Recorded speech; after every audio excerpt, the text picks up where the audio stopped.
With the announcement of Michael Keaton possibly donning the Batsuit once more in Andy Muschietti's Flashpoint film, the rumor mill has run rampant with speculation as to what his role in the DCEU will be going forward. Could this mean a possible Batman Beyond movie? Will he be the Nick Furty of this universe? Listen, I've got some exclusive details that I'm going to share with you all regarding the possible Batman Beyond film and regarding Keaton's role in the universe going forward, plus a whole lot more. So you're definitely going to want to stick around for all the information we have coming your way now.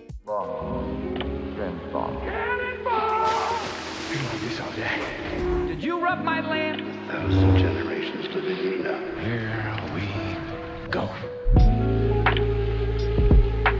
Hey, how's it going, everyone? And welcome to FilmSpeak, where the conversation continues after the credits. Or I guess in this case, it'd be before the credits have even been printed. If this is our first time meeting, hey, my name is Griffin Schiller. I'm an LA-based entertainment journalist and film critic, and if you want to be a part of that conversation, consider subscribing to the channel for more insight, analysis, and interviews behind your favorite movies. Many of you probably already know, but I am a co-host on the Sean Chandler podcast, and earlier this week, I revealed some key details about Michael Keaton's return to the Batman suit and possible Batman Beyond details. If you want to check out that video, that's going to be either over there or over there because I never know which corner it's in because I'm just an idiot when it comes to that. However, since then, some of my information has been expanded upon significantly, and I figured I'd do a proper video just breaking down all the information I have about Michael Keaton and a possible Batman Beyond film. So that's what this video is going to be about, so let's get started. If you tuned into the Sean Chandler podcast, you'll know that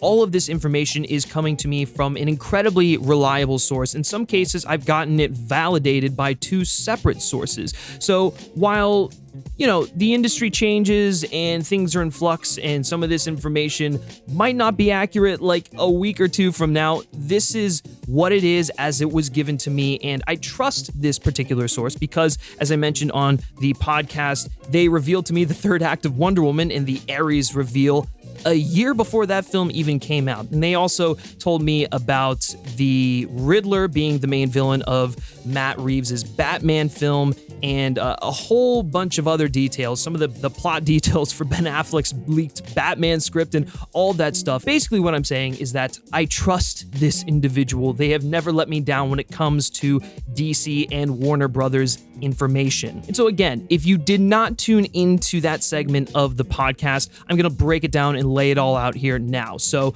the first piece of information I have here is that Keaton's involvement in the DCEU and in Flashpoint and possibly other DC projects is 100% true. He's 100% in conversations right now, as in talks, and they're really adamant about getting him on board. Now listen, I don't think any of us really doubted the accuracy of this information, but it's always good to get that extra layer of confirmation. The next piece of information I have is regarding his role in the Flash movie. What I originally stated on the Sean Chandler podcast was that this was going to be a cameo. However, I wasn't sure how extensive of a cameo it was going to be.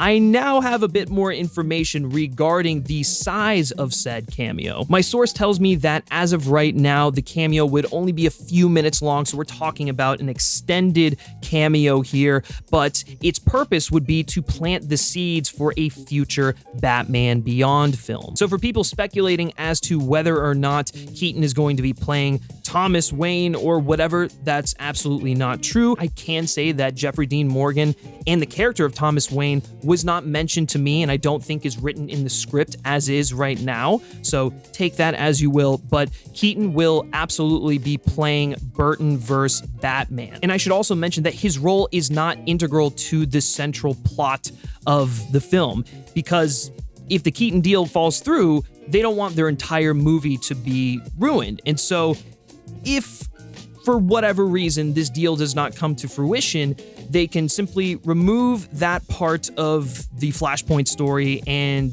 the movie at large will be unaffected. Similarly, Flashpoint as a whole is giving them options for the future, both stylistically how they want to proceed as well as how they want to cast or possibly recast multiple roles. A lot of this was already well known, but for example, if Henry Cavill for whatever reason does not re-sign to play Superman or something falls through or whatever, the film gives them an opportunity to introduce a new actor as Superman. And from what I've been told, there is currently no interest at Warner Brothers for a Man of Steel 2 at the current moment because in their eyes, they've just yet to get the character right. Superman Returns in 2006 was too safe. Man of Steel in 2013 was too different and people complained.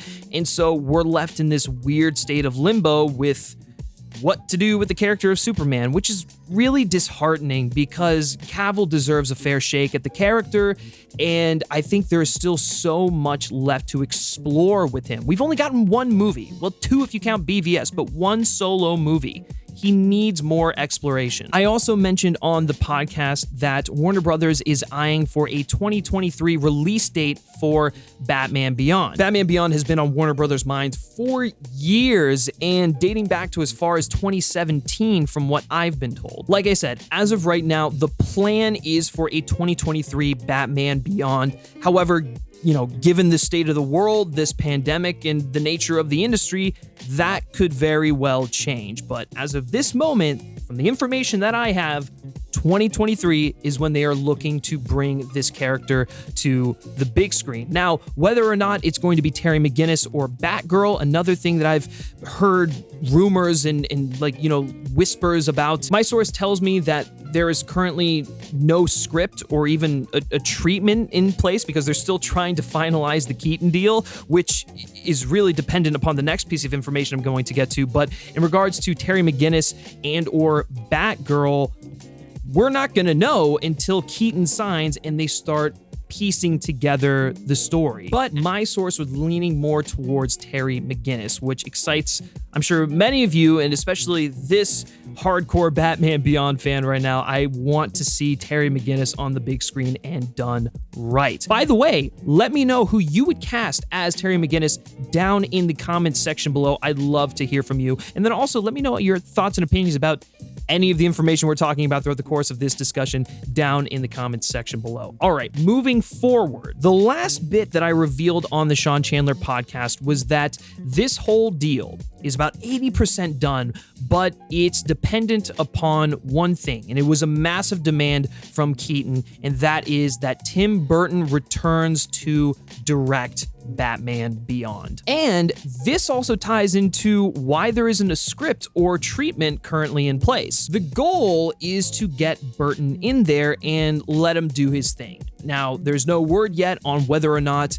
they would have him write the film. I would assume not, but Keaton really wants him to have a significant hand in the story phase, which makes sense. There's been a large gap since we last saw them collaborate on Batman Returns, and there's a lot of character exploration and growth and maturity that they could explore, especially with a character towards the end of his life. And if they're going to have him train a new Batman in Terry McGinnis, there's a lot that they can kind of dive into with that. It would also be really cool because, in a sense, Burton is adapting an adaptation of himself. We have Batman 89 and we have Batman Returns, and both of those films inspired Batman the Animated Series. And we all know that that is, iconic in its own right, but Batman the Animated Series also led to the creation of Batman Beyond, which, Batman the Animated Series inspired by Burton, Batman Beyond obviously inspired by the animated series, inspired by Burton. So in a sense, Burton is kind of coming into a property that already feels like he's had his hand in it. Now, I get it. There's been a lot of people out there saying, oh, Tim Burton can't do this because nothing that he's done is even remotely close to Cyberpunk. And I would push back on that because while he definitely has gothic sensibilities, and we can expect that, even Batman Beyond the show has those gothic sensibilities, he also has a little bit of a punk side to him that I think he can incorporate into the world nicely. And if he surrounds himself with the right team, I think we could get something that's distinctly Burton, but feels like Batman Beyond. But moving away from Burton and refocusing back on Keaton, what kind of a role can we expect from Keaton? How big is it going to be in the DCEU at large? Obviously, we know he's going to have the cameo in Flashpoint, and being in Batman Beyond, he's basically second billing on that film, so we know it's going to be sizable, but many have speculated that Keaton's role in the DCEU going forward is going to be akin to that of Nick Fury in the MCU. I want to emphasize this. My source has made it abundantly clear that that is completely untrue. So for those of you who were worried that he's going to be popping up in random movies here or there to recruit different members of the Justice League or whatever, that is not the case. That being said, if Keaton does sign on, he is looking to have a significant role going forward. Now, whether or not that is in Batman Beyond or the DCEU at large was a bit unclear to me, but if I had to venture a guess, I would assume that it's Batman Beyond, which obviously Bruce is a core part, very critical part of that movie, so it makes sense that they would make him a big part of that film.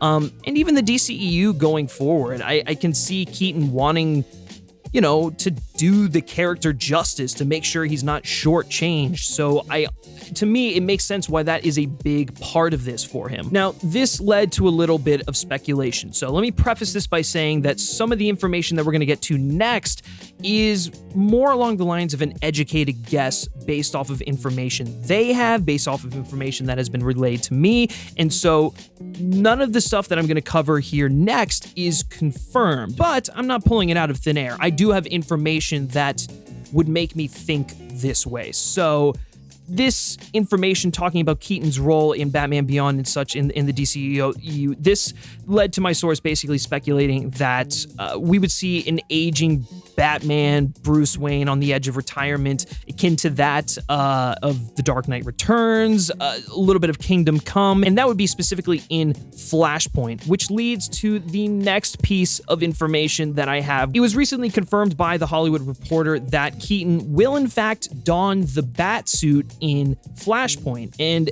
as for the suit itself, I can offer a little bit more insight. The theory is that the suit will be in the vein of Batman 89, Batman Returns, but will have some upgrades made to it. It'll be sort of like a mech suit in order to account for his age and the amount of time that has passed. Obviously, the references of The Dark Knight Returns, Kingdom Come, and all this stuff sort of come to mind. However, from my understanding, this won't be Bruce Wayne towards the end of his life in his 70s or 80s like we've seen from Kingdom Come. He'll basically be around the age that we see him when he pulls the gun on the criminal at the beginning of Batman Beyond and obviously decides to throw in the towel. But again, I want to emphasize that is just speculation based off of the information we have. But now let's get into the juicy bit, the part that gets me really excited, and it's a piece of information that indicates we could possibly see the return of a fan favorite character. As I mentioned, Batman Beyond has been on the table for a long time, and most notably before AT&T's involvement with Warner Brothers. And while according to scooper Mikey Sutton, who kind of broke a lot of this early Keaton information, AT&T helped push things along for this, there was still significant interest from Warner Brothers prior to that. While Batman Beyond essentially hinders on the return of Michael Keaton, I have in fact heard from two separate sources that Michelle Pfeiffer is being looked at to reprise her role as Catwoman. Now, granted, this Pfeiffer info dates back to before AT&T's involvement, so things very well could have changed. This might not even be part of the plan anymore. And there's also no script or treatment in place, so whether or not she's going to be in the film or what kind of role she's going to have, we have no idea. But essentially, my interpretation based off of all of this is that she's either being considered in the very, very early stages, or maybe she had one or two chats, if that, with higher-ups at WB, but Keaton is the main focus for right now. If you can't get Michael Keaton, none of this other stuff is going to happen. I'd also just like to say that I don't think a lot of this comes as a surprise, given Michelle Pfeiffer's interest in returning to the character and seeing as how, Keaton is looking to get Burton back. It would only make sense to bring back Pfeiffer and continue and further develop that hanging thread that was there at the end of Batman Returns. So it's basically just one of those getting the gang, getting the band back together sort of things, and Pfeiffer is definitely one of those people that they want to have in this film or in the story in some capacity. And I just want to emphasize this again. Things may have changed, but this is how the information was presented to me. So take that as you will. All right, so enough of the chit chat from me. I want to hear from you all. I want to know all your theories, all your speculations. What do you make of this information that I've just relayed to you? I want to hear about it all in the comments section below. And are you excited for this Batman Beyond movie? Do you think Keaton is actually going to sign on to do it? Are they going to get him? And if they get him, are they going to get Tim Burton? And if they get Tim Burton, are they going to get Michelle Pfeiffer? I want to hear all about it down in the comments section below. Thank you all so much for watching this video. If you're new to the channel, consider subscribing for more insight, analysis, and interviews behind your favorite movies. You can also like FilmSpeak on Facebook, follow us on Twitter simply by searching FilmSpeak, and if you like me specifically and you like what I have to say, you can give me a follow on Twitter at Griff Schiller. All right, that's going to do it for this little editorial / breaking news exclusive, and I'll catch you guys next time. Take care.